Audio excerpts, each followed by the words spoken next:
केशवानंद के जीवन पर आधारित कार्यक्रम युग पुरुष संत स्वामी केशवानंद की आज आप सुनेंगे तीसरी कड़ी। सुनो सुनो ए दुनिया वालों, केशव की तुम अमर कहानी। पिया दूध और लगा बिरमा खाना खाने, बैठा घुटनों चला लगा फिर दौड़ लगाने। बच्चों की तुतली भाषा वह कभी ना बोला, लगा बोलने साफ साफ जो ही मुँह खोला। पिता कहानी कहते सुनता ध्यान लगाकर, वही सुनाता साथी बच्चों को दोहरा कर। लगा शीघ्र वह माता का फिर हाथ बटाने, बांध खोल लाता था जाता गाय पिलाने। पैर पूत के पड़े पालने में दिखलाई, देख पुत्र को ठाकर सी के मन में आई। यदि मैं इसको किसी भांति पढ़ने बैठाऊं, पढ़ा लिखा कर योग्य आदमी इसे बनाऊं। नहीं गांव में है पढ़ने का कहीं ठिकाना, इसे छोड़कर किसी शहर में होगा जाना। अधि अभाव में ग्रस्त गांव का है यह जीवन, धरती बारानी घाटे का सौदा गोधन। इसमें रहकर बीरम क्या कुछ बन पावेगा, पशु समान ही वह तो केवल रह जावेगा। अच्छा है मजदूरी किसी शहर में करना, मूर्खता है निरी गांव में भूखों मरना। शहर रतनगढ़ है सेठों का यहीं पास में, धनी बहुत से रहते हैं जिसके प्रवास में। ये है प्राय यात्राओं पर आते जाते, सदा किसी का ऊंट किराए पर ले जाते। ठीक रहेगा मेरे हित में धंधा ऐसा, कमा सकूंगा वहाँ गुजारे लायक पैसा। यह विचार उसने अपना सामान उठाया, लिया ऊंट पर लाद शहर का लक्ष्य बनाया। उसी ऊंट पर पत्नी बच्चे को बैठा कर, अगली साय शहर रतनगढ़ पहुंचा जाकर। उसी शहर में एक मित्र उसका था माली, निकट उसी के घर के निज झोंपड़ी बना ली। गाय दूध पीने को घर में बांधी लाकर, वह प्रसन्न था भाड़े का धंधा अपना कर। जब से शहर रतनगढ़ में ठाकर सी आया, प्रतिदिन काम कमाई वाला उसने पाया।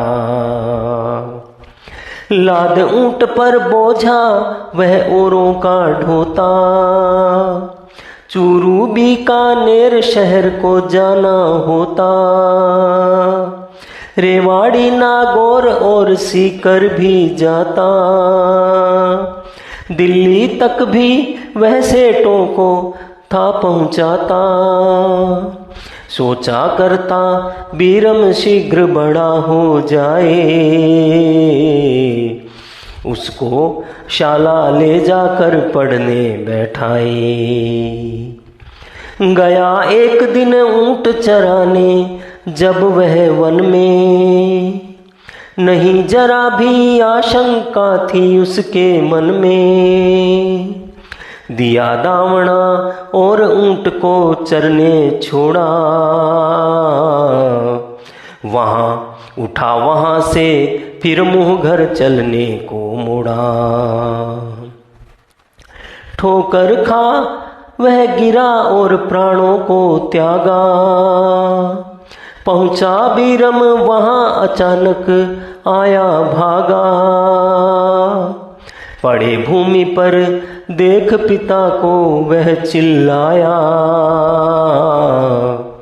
उठ घर चलो पिताजी मैं हूँ लेने आया। यूं पुकारने पर भी जब वह हिला न बोला, रोता माँ के पास गया वह बच्चा भोला। कहा पिताजी वहाँ राह के बीच पड़े हैं, नहीं बुलाए बोले ना वे खड़े हुए हैं। लिए संग कुछ लोग वहाँ सारा चली आई, गिरा भूमि पर पड़ा उसे पति दिया दिखाई। देख उसे सब लोगों ने निष्प्राण बताया, सारा ने सिर छाती पीटे शोक मनाया। सबने मिलजुल ठाकर सी की देह उठाई, शमशानों में ले जाकर फिर चिता बनाई। अग्निदेव की भेंट उसे कर लौटे सारे, सारा बीरम रहे दुखी रोते बेचारे। सुनो सुनो ए दुनिया वालों, केशव की तुम अमर कहानी। राजस्थान के पिछड़े गांवों की भांति मगलूना आंधियों और तूफानों और अकाल से जूझता हुआ, और उसी मगलूना में ठाकर सिंह का परिवार, जिसमें उसकी धर्मपत्नी सारा, नवजात शिशु बिरमा और ठाकर सिंह के दूर के रिश्ते का एक भांजा रामलाल, जिसके माँ बाप बचपन में ही आर्थिक तंगी से जूझते हुए इस दुनिया से चले गए। ठाकर सिंह का परिवार भी आर्थिक तंगी से 2 जून की रोटी के लिए जूझ रहा था। ठाकर सिंह के लिए अपने 4 सदस्यों के परिवार का लालन पोषण करना एक बहुत बड़ी दुविधा थी। मरुभूमि के अकाल, बरसात की आस पर टिकी हुई खेती और छोटी सी काश्त, यह सब ठाकर सिंह के अपने परिवार के लालन पोषण के लिए विपरीत परिस्थितियां थी। और इसी परिस्थिति में परिवार का नन्हा बालक बिरमा, हर माँ बाप के अपने संतान के प्रति अनेकों सपने होते हैं। ठाकर सिंह और उनकी पत्नी सारा के दिमाग में भी अपने बिरमा के लालन पोषण के संबंध में सपने थे, लेकिन अकाल से जूझते हुए वे अपने इन सपनों को साकार कैसे करेंगे, ये ठाकर सिंह की चिंताएं थी।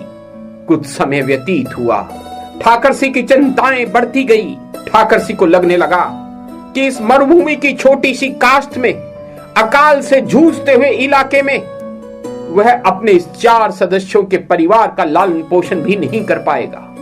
ठाकर सिंह को याद आया कि रतनगढ़ में उसका एक मित्र है जिसका नाम था माली चौधरी। माली चौधरी और ठाकर सिंह की मित्रता अब भाई भाई के रूप में परिवर्तित हो चुकी थी। हिंदू संस्कारों के अनुसार दोनों परिवारों के मुखिया माली चौधरी और ठाकर सिंह ने अपनी पगड़ी बदल ली थी।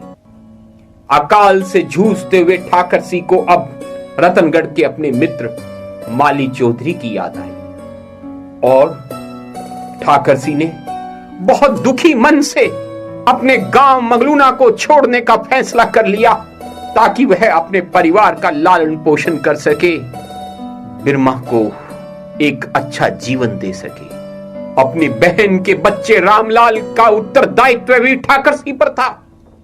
इसीलिए ठाकर सिंह ने सारी गृहस्थी को समेटकर अपने पशुओं को भी आजाद कर दिया और अपने परिवार को लेकर रतनगढ़ चल पड़ा।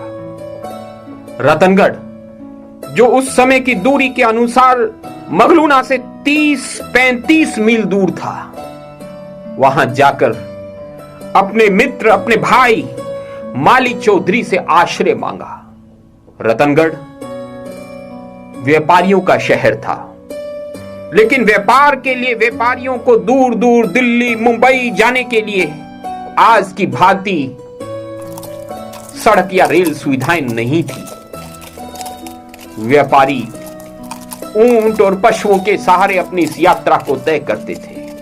ठाकर सिंह ने भी सोचा कि जीवन यापन के लिए कुछ तो करना ही पड़ेगा, और ठाकर सिंह ने ऊंट के सहारे यात्रियों को इधर से उधर ले जाने का काम शुरू कर दिया।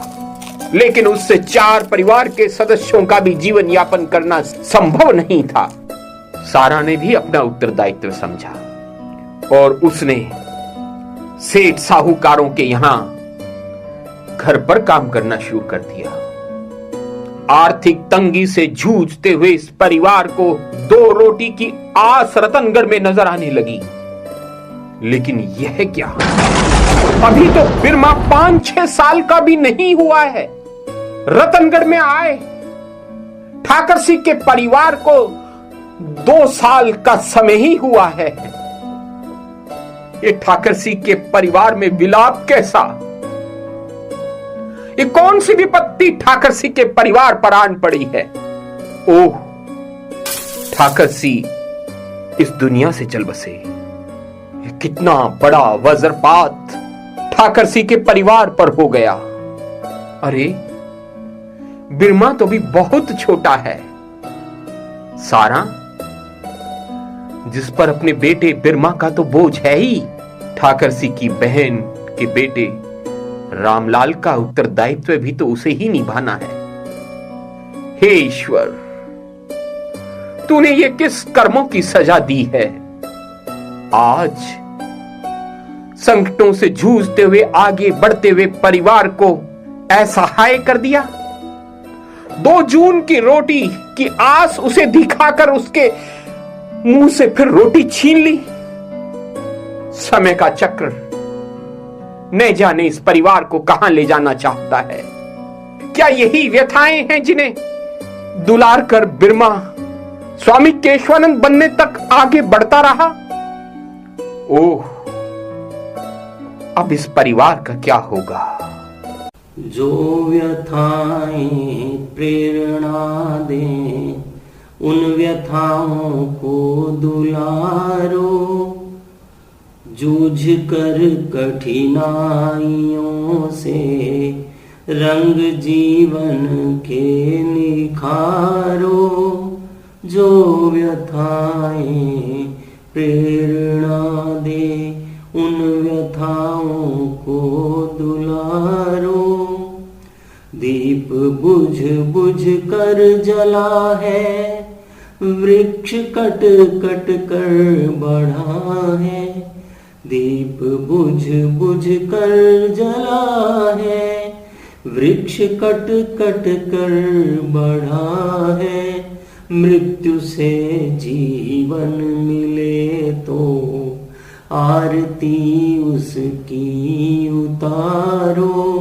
मृत्यु से जीवन मिले तो आरती उसकी उतारो। जो व्यथाएं प्रेरणा दे। साहसी को बल दिया है, मृत्यु ने मारा नहीं है। साहसी को बल दिया है, मृत्यु ने मारा नहीं है। राह ही हारी सदा, राही कभी हारा नहीं है। राह ही हारी सदा, राही कभी हारा नहीं है। जो व्यथाएं प्रेरणा दे। बिजलियां कब काली घटाओं से रोके से रुकी है। बिजलियां कब काली घटाओं से रोके से रुकी है। डूबते देखे भंवर ही, डूबते देखे भंवर ही, डूबती धारा नहीं है। डूबते देखे भंवर ही, डूबती धारा नहीं है। जो व्यथाएं प्रेरणा दे, उन व्यथाओं को दुलारो। जूझ कर कठिनाइयों से रंग जीवन के निखारो। जो व्यथाएं प्रेरणा दे। आप सुन रहे थे संत स्वामी केशवानंद के जीवन पर आधारित कार्यक्रम युग पुरुष संत स्वामी केशवानंद। कार्यक्रम निर्माण चेतना रेडियो, निर्देशन, लेखन व सूत्रधार संजय आर्य, साज सज्जा अनूप सैनी व ज्योतिर्मय आर्य, गायन भूपेंद्र सुथार। पाठ्य पुस्तक संकलन आभार शेर सिंह जी तूर, डालचंद जी सहारन व डॉक्टर ब्रिज नारायण कौशिक।